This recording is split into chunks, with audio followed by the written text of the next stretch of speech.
Checkmate de volta com você, conversando hoje com Pedro Holderbaum, artista, arquiteto e um homem que teve boa parte da vida dedicada à nossa Festa das Flores, aqui tão histórica e tradicional em Joinville, não é, Pedro? Você ficou 10 anos, né, consecutivos, construindo toda a ideia. Como é que funciona isso, Pedro? E como chegou até aí, né? Porque tem a orquídea dos Holderbaum, tem tudo, tem tanta coisa aí, né? Foi depois ainda? É. Eu, quando cheguei a Porto Alegre, a Joinville, como eu falei antes, nós começamos com uma empresa de paisagismo, aqui na Rua 15. Na Rua 15. Isso foi nos anos de 94. E muita gente viu e a lojinha realmente ela é interessante, é agradável e nos convidaram para participar da JAO. Na época o presidente era o Ninfo Koenig. Ninfo Koenig. E nos recebeu muito bem, era realmente um espírito empreendedor do Ninfo e tudo, assim... Visionário também. A entidade realmente tinha um ar de crescimento e de futuro, né? E no primeiro ano que eu participei, tinha um engenheiro que fez a festa e a coisa não foi muito bem assim, aceita, né? Houve alguns problemas. E o Ninfo então me convidou se eu encarava isso, eu como arquiteto, né? Eu digo, olha, eu estou acostumado a correr atrás de... E desafio, né?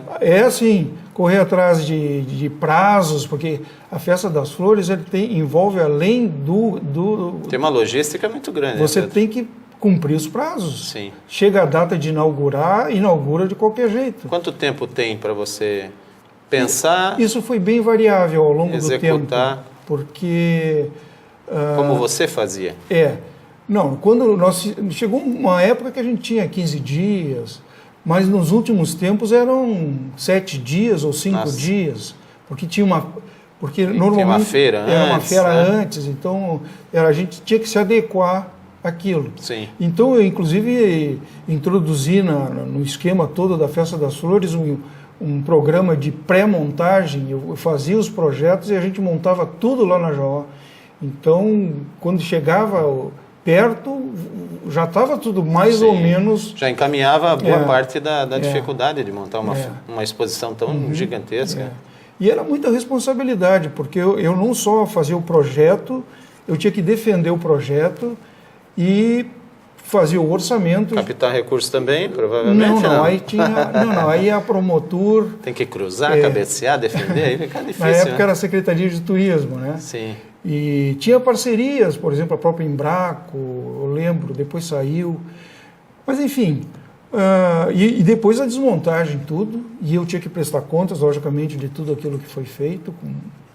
E organizar todo esse pessoal que produz e cuida dessas plantas tão lindas. Sim, né? Imagina colocar todo mundo e todo mundo ficar satisfeito ainda, Pedro. É difícil, né? Tem que ter um pouco de jogo fazer de com que todo mundo ache bacana. Não, ficou legal, né? Sempre vai ter alguém que não gostou do quadrado onde ele ficou, da curva, enfim, né? Eu lembro que nós fizemos várias parcerias. Uma das parcerias que mais durou foi com o Altamir de Andrade, que era jornalista, inclusive, aqui de Joinville também. Hoje, sim, do jornal Vizinho. Até mora em Porto Alegre. Uma vez encontrei com ele lá no Break, lá na Redenção, lá em Porto Alegre. Mas, enfim. E existiam várias promessas que ele montou um negócio chamado, como era o nome? Expolar, né? Era uma coisa assim, Prolar, eu me lembro. Então ele formava grupos de empresários e dizia, isso vai acontecer, vai ter aquilo. E nunca, às vezes não dava certo, eu estou dizendo a expectativa porque a Festa das Flores... Da pessoa que compra o espaço para expor, né? E para vender. Vai querer vender. Eles vendiam. Claro. Né? E porque o público da Festa das Flores era bem diferente do que os outros estavam propondo. Né? É um público... Mais contemplado. contemplativo, e pessoas mais de idade, não quer dizer que jovens não gostam. Ou estudiosos, né, das plantas. Né, Mas não é aquele comprador compulsivo, que o cara vai lá e... Vou comprar 20 plantas, não é assim. Né? Não, estou falando da Prolar, no caso, que era comércio. Sim, esse público não vai lá para comprar, né? Ele vai muito contemplar e vai levar uma planta ou outra. E existiu um projeto que eu fiz, depois que ele estava todo montado, e o projeto ia ser aberto, a festa ia ser aberta à noite. E eu fiz uma entrada independente da Festa das Flores da Prolar, até para que não houvesse assim muita mistura entre os dois públicos, porque o Altamir, que é muito meu amigo, e eu admiro muito o trabalho dele, mas enfim, ele achava que ele trazia o público para a Festa das Flores. Então vamos fazer, a Jaó entra aqui e você está ali do lado. Só sei que houve um levante por parte dos que estavam nos boxes da Prolar, pelo fato do público não circular por tudo ao mesmo tempo. Porque o público era mais voltado, focado na exposição. Isso era um meio-dia. Eu digo, Pedro, os caras estão fazendo um levante aqui. Vem aqui, me ajuda. Eu imediatamente fui lá, né?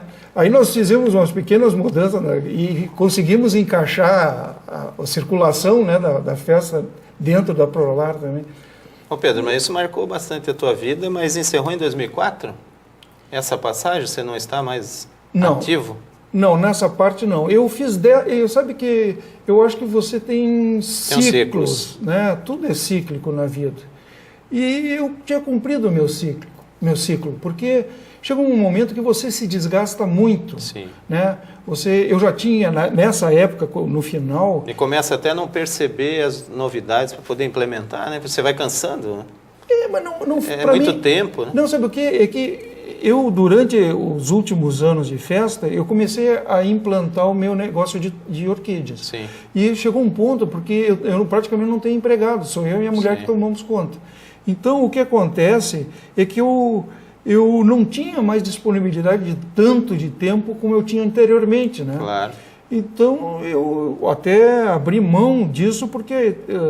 e você se desgasta, porque você fazer um evento praticamente num espaço fechado é muito diferente de fazer um jardim, área aberta, ou mesmo uma construção. Porque em cada terreno tem as suas dificuldades, tem os seus problemas. E ali não, é sempre plano, né? E fechado. E outra coisa, é muito limitada, porque tem muito poucas plantas que aguentam aquele ambiente. E na época, a Festa das Flores, eu fiz uma Festa das Flores que chegou a durar mais de 10 dias. Imagina manter essas plantas lá. Não, e a gente tinha um esquema de reposição, mas nunca ficava bom. Sim. Né? Então, o que acontecia? Chegava no fim, já gente reclamando que realmente murchavam as plantas. E aí não ficava tão atraentes, né?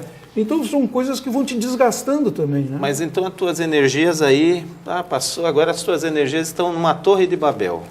É isso. Tua exposição, que começou no dia 13 de março, né? Vai até o dia 13 de abril, é bom que você anote, lá no Garten Shopping. Sim. Durante todo o espaço horário do shopping. Da onde surgiu essa ideia, essa Torre de Babel? Dessas experiências todas? De todos esses ciclos de vida que você tem vivido? Olha, nos primórdios do meu negócio com a pintura e a arte como tal, aí tirando fora a arquitetura, eu pintava óleo sobre tela, sempre motivos contundentes, porque eu sou um cara que procuro levantar a lebre. Eu acho que a gente... Você gosta de chamar a atenção dos temas? São coisas que provocar, que incomodam, que estão indo para o lado errado. E isso existe em todos os lugares que você vai. Você não é ser um morrinho né? Mas você olhar com um olhar de uma maneira crítica aquilo que você acha que pode melhorar. Sim. Porque a minha intenção nunca é o fim do mundo, é isso, aquilo. Não, nós temos condições de... Se já estamos num momento, digamos, difícil de recuperar, mas podemos ainda recuperar, né? Então, e aí você busca chamar a atenção das pessoas para essas situações. É isso mesmo. Tanto na política, politicamente, não na política partidária, politicamente, na área do desenvolvimento sustentável, econômica. Isso tudo está nessa Babel? Isso tá. E eu procurei, como eu disse, eu viajei, no momento em que eu quis mudar a minha visão até então de arte, que era essa pintura de óleo sobre tela, ou óleo sobre MDF e tal. Quantos quadros já pintaste? Desculpa, eu tinha... Não, curioso, do tens atual ideia? Trabalho uns 50. Do atual trabalho. Mas essa não, eu não perdeu a conta? Não, perdi a conta. E então eu busquei essa linguagem nova, contemporânea, uma coisa que fosse acessível a todo mundo. E eu queria também uma coisa mais expedita, em termos de apresentar a minha proposta, porque pelo menos a minha maneira de pintar óleo era muito demorada, entendeu? Quanto tempo você... Você demorava um mês, investia dessa energia criativa para fazer um quadro, né? Procurando texturas e degradês.